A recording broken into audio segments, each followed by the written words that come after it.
എല്ലാവർക്കും നമസ്കാരം. ഇത് എൻ്റെ അമ്മാവനാണ്.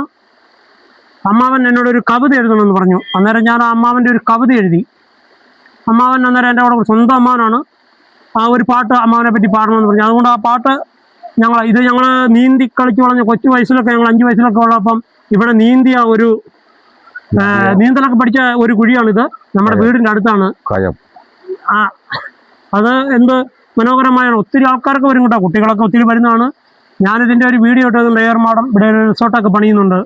നമുക്ക് ആ റിസോർട്ടൊക്കെ പണി തീരുമ്പോൾ ഇവിടെ ഇതായിരിക്കും. ഞാൻ ആ കവിത ഒന്ന് ആലപിക്കാം. അമ്മാവൻ എന്തെങ്കിലും പറയാനുണ്ടോ? എൻ്റെ മരുമകൻ എനിക്ക് വേണ്ടി ഒരു കവിത എഴുതി. ആ കവിത മരുമകനടുത്ത് വന്ന് ഞങ്ങൾ വീഡിയോ ആയിട്ടൊന്ന് ചൊല്ലാനായി മരുമകനെ ഞാനും മരുമകനുമായിട്ട് ഇന്നത്തെ ദിവസം അതിനുവേണ്ടി ഞങ്ങളിവിടെ വന്ന് ഉൾക്കൊണ്ട് ഞങ്ങളൊരു റിസോർട്ട് പണിയുന്നുണ്ട്. ആ റിസോർട്ട് കാര്യങ്ങൾ, നമ്മുടെ സുഗന്ധദ്രവ്യമായ ഏലം എല്ലാം ചേർത്ത് പിടിച്ച് കെട്ടും കാര്യങ്ങളും എല്ലാം ഇവിടെ തോട്ടിൽ നടക്കുന്നുണ്ട്. ഇവിടെ ഭയങ്കരമായ ഒരു പുഴയാണ്. ആ പുഴയുടെ ആ നല്ല മനോഹരമായ ഭംഗി വെച്ചുകൊണ്ട് ഞങ്ങൾ ഈ കവിത ആലപിക്കാനായി. ശരി, എന്നാൽ കവിത ആലപിക്കാണ്. മോഹൻ എന്നാണ് പേര്. മോഹൻ അമ്മ എന്നാണ് എൻ്റെ കവിതയുടെ പേര്. മോഹനന്നമ്മാവ പെട്ടെന്ന് താഴോട്ട് വന്നോളൂ, കപ്പയും കൊപ്പിയുമായി ഞങ്ങൾ വട്ടത്തിരിപ്പാണേ. പെണ്ണുങ്ങളെല്ലാരും നല്ല ഉറക്കത്തിലാണല്ലോ, പെട്ടെന്ന് വന്നോളൂ മാമനെ പട്ടി കടിക്കല്ലേ.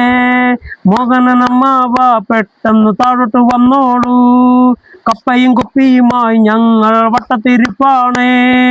വന്നിട്ട് പോകുമ്പോൾ മാമൻ കുപ്പിയെടുക്കല്ലേ, കുപ്പിയെടുത്താലും മാമൻ ആടിയുലയല്ലേ.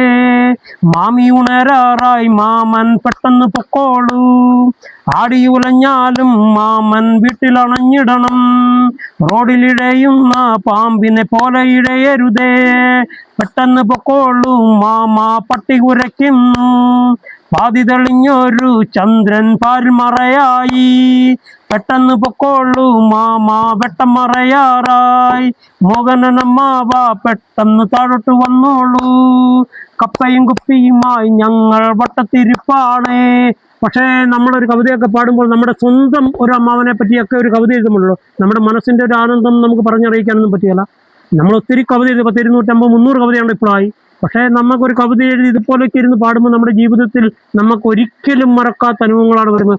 എൻ്റെ ഒത്തിരി നമ്മളെ ആൾക്കാർ സ്നേഹിക്കുന്നവരുണ്ട്. അവരൊക്കെ എൻ്റെ കവിത കാണുകയും എനിക്ക് വേണ്ടി പ്രോത്സാഹനമൊക്കെ ചെയ്യുന്ന കാണുമ്പോൾ തന്നെ നമുക്ക് ചില സമയം അതിയായ സന്തോഷം വരും. നമുക്ക് എല്ലാവർക്കും എൻ്റെ ഒരു സ്നേഹപൂർവ്വമായ ഒരു നന്ദി രേഖപ്പെടുത്തുന്നു.